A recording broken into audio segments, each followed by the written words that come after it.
திருச்சிற்றம்பலம்.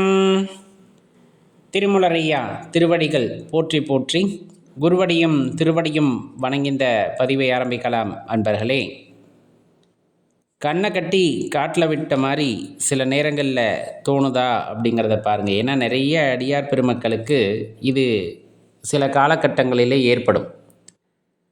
எப்போது ஏற்படும் அப்படின்னு பார்த்தோம்னா, ஒன்றுமே புரியலை, ஆன்மீகத்தில் ஒன்றுமே புரியலை அப்படின்னா இந்த மாதிரி இருக்காது. எல்லாமே தெரிஞ்சிருது அப்படின்னாலும் இப்படி இருக்காது. ஞானம் அடைந்தவர்களும் கண்ணை கட்டி காட்டில் விட்ட மாதிரி இருக்குது அப்படின்னு சொல்ல மாட்டாங்க. புரிதல் ஏற்பட ஆரம்பிச்சிருக்கும், ஆனாலும் குழப்பம் இருக்கும். இறைவனை பற்றி அந்த எண்ணங்கள் நம்ம மனதுக்குள்ளே ஏற்பட்டிருக்கும், ஆனால் ஒரு தெளிவு கிடைச்சிருக்காது. இறைவன் இப்படிப்பட்டவர் தானா அப்படிங்கிற அந்த தெளிவு நமக்கு கிடைத்திருக்காது. அப்போ சொல்லக்கூடிய வார்த்தை தான் கண்ணை கட்டி காட்டில் விட்ட மாதிரி இருக்குது அப்படிங்கிறது. அப்போ நம்ம சரியான பாதையில் போகிறோமா அப்படின்னா, கட்டாயம் நீங்கள் செல்கின்ற பாதை சரியான பாதை தான் அப்படிங்கிறத மறந்துடாதீங்க.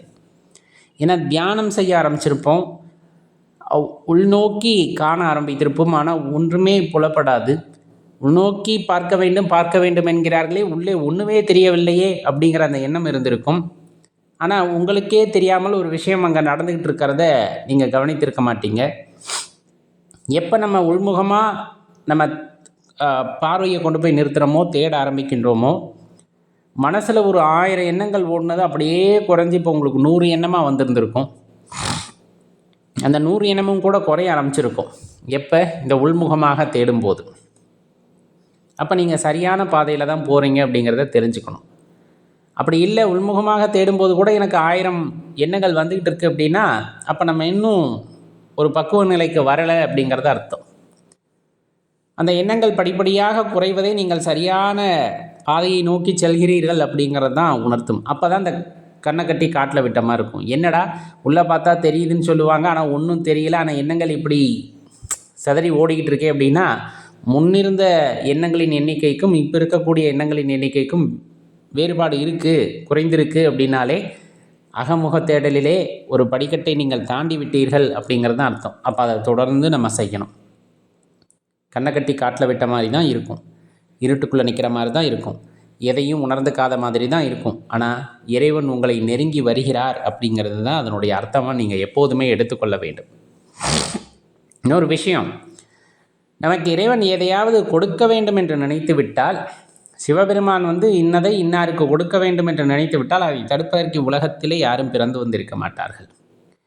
இந்த 7 இன்னும் சொல்கிறாங்க இல்லையா, ஏகப்பட்ட பிரபஞ்சம் பேரண்ட மண்டம், அதில் யாருக்குமே அதை தடுக்கக்கூடிய ஆற்றல் இல்லை அப்படிங்கிறத தெரிஞ்சுக்கோங்க. ஒன்று உங்களுக்கு உணர்த்தணும்னு முடிவு பண்ணிட்டா, உங்களுக்கு உணர்த்தக்கூடியவர் இறைவனாகத்தான் இருப்பார், சிவபெருமானாகத்தான் இருப்பார். ஒரு விஷயம் உங்களுக்கு வேண்டான்னு முடிவு பண்ணிட்டார்னா, நம்ம தலைகீழாக நின்னாலும் அதை நம்மக்கிட்ட நெருங்க விட மாட்டார். ஏன்னா பல பேர்த்துக்கு இன்றளவும் பார்த்திங்கன்னா தெய்வ பக்தி இருப்பதில்லை. அப்படி தெய்வ பக்தி ஒரு சிலருக்கு இருந்தாலும் இன்னும் மளிகை கடைக்கார்ட்ட பேரம் பேசுகிற மாதிரி தான் பேசிக்கிட்டு இருப்பாங்க.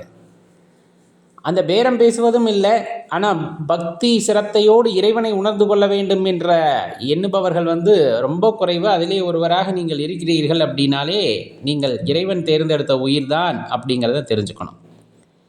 அப்போ இறைவன் உங்களை தேர்ந்தெடுத்திருக்கின்றார், உங்களுக்கு உணர்த்த தயாராக இருக்கிறார் அப்படின்னா அதற்கு சில காலமாகலாம். சிலருக்கு ஆரம்பத்திலே உணர்த்தி விடலாம், சிலருக்கு கொஞ்சம் தாமதமாகலாம். அது அவரவர் கொண்டுள்ள நம்பிக்கையின் பேராக அல்லது அவரவர் கொண்டுள்ள சிரத்தையின் காரணமாக நிகழக்கூடியவையாக இருக்கலாம். ஆனால் இறைவன் உணர்த்த வேண்டும் என்று நினைத்து விட்டால் உணர்த்தி விடுவார். அவர் தடுக்க வேண்டும் என்று நினைத்தால் தடுத்து விடுவார். அவர் உங்களுக்கு கொடுக்க வேண்டும் என்று நினைத்தால் கொடுத்து விடுவார். தெளிவாக மனசில் வச்சுக்கோங்க. அப்போ இறைவனை உணர வேண்டும் என்ற எண்ணம் மட்டுமே நமக்கு இருக்க வேண்டுமே தவிர அதிலிருந்து நாம் விலகி செல்லக்கூடாது. நம்ம இறைவன் எப்பொழுதுமே கைவிட மாட்டார், சிவபெருமான் எப்பொழுதும் கைவிட மாட்டார். அடியேன்னு சொன்ன மாதிரி கிட்டத்தட்ட ஒரு 900 கோடி பேர் இப்போ வாழ்ந்துக்கிட்டு இருக்கோம் மனிதர்களாக. அதை தவிர பல்லாயிரம் கோடி உயிர்கள் இந்த பூமியில் இருக்குது. இதில் எத்தனை பேர்த்துக்கு அந்த சிவபக்தி அப்படிங்கிறது வந்துச்சு, எத்தனை பேர் அந்த வந்த பக்தியை இன்னும் அடுத்த நிலைக்கு கொண்டு போனாங்க, கொண்டு போய் எத்தனை பேர் முக்தி அடைந்தாங்க அப்படிங்கிறதெல்லாம் எடுத்தால் ரொம்ப சொற்பமாக இருக்கும். ஆனால் நம்மளுக்கு இறைவன் கொடுத்த ஒரு வரம், நம்ம மனசில் எப்போதுமே சிவபெருமானை நினைக்கக்கூடிய அந்த தன்மையை கொடுத்து விட்டார். ஏதோ நாயேனை ஆட்கொண்ட பெருமான் அப்படின்னு சொல்கிற மாதிரி ஒன்றுத்துக்கும் இல்லாத நம்மை இறைவன் ஆட்கொண்டு விட்டார் அப்படிங்கும் போதே பெரிய விஷயம்.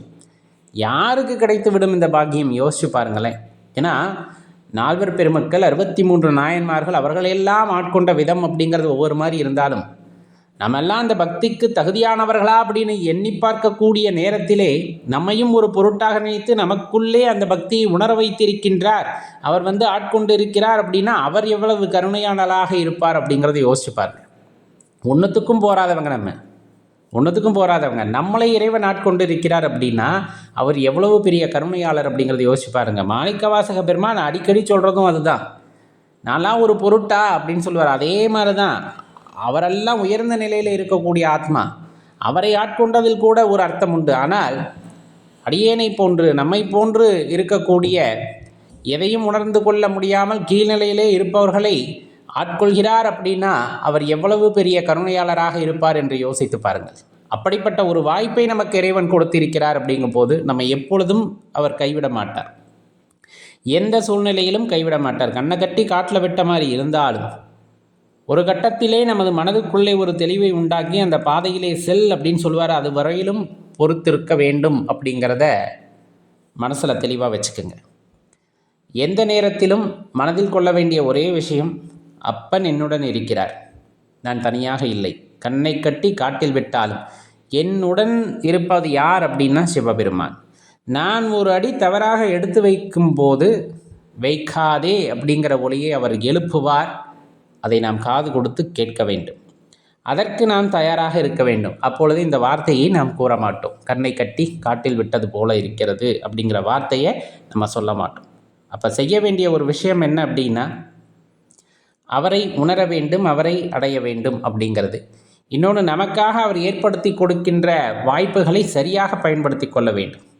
ஒரு முறை ஒரு வாய்ப்பை கொடுப்பார், 2 முறை கொடுப்பார், 3 முறை கொடுப்பார், 4 முறை கொடுப்பார். வாழ்க்கை முழுவதும் கொடுத்து கொண்டே இருப்பாரா? வாய்ப்பே இல்லை. ஒரு முறை அடித்தால் நாம் உணர்ந்து கொள்ள வேண்டும். இல்லையா, இன்னொரு அடி அடிக்கலாம், 3 அடி அடிக்கலாம். தொடர்ந்து அடித்து கொண்டே இருந்தால் இந்த ஆத்மா என்னத்திற்காவது? அவர் ஒரு குறிப்பிட்ட அளவு பார்த்துட்டு போதும் விட்டுறலான்ட்டு விட்டுருவார். அப்போ என்னாகும்? இன்னொரு உடம்பை எடுத்து அப்போ திருப்பியும் அந்த உடம்புல சிவபக்தி ஐயனை நோக்கி தவம் இருந்து அப்போதாவது உணர்ந்து கொள்ள வேண்டும் என்று அப்போது சில அடியை அடிக்கும் போதும் உணர்ந்து கொள்ளவில்லை என்றால் இந்த பிறப்பு இறப்பு என்னும் சூழல் தொடர்ந்து கொண்டே தான் இருக்கப் போகிறது அப்படிங்கிறத உணர்ந்துக்கணும். அப்போ அது வேண்டாம் அப்படின்னு நினைக்கிறவங்க சிவபெருமானை வழிபடுவார்கள். பிறப்பு இறப்பு வேண்டாம் அப்படிங்கிறவங்க அப்பனை தான் வழிபடுவாங்க. அப்படி வழிபடும் போது அவர் சின்ன சின்ன விஷயங்களை நம்மளுக்கு சொல்கின்றார் என்றால் காது கொடுத்து கேட்க வேண்டும், உணர வேண்டும், உணர்ந்ததை செயல்பாட்டிலே கொண்டு வர வேண்டும். பிறப்பு அறுக்கப்பட்ட அந்த நிலையை நாம் எய்த வேண்டும் அப்படின்னா ஐயனை முழுவதுமாக சரணடைந்து விடுங்கள்.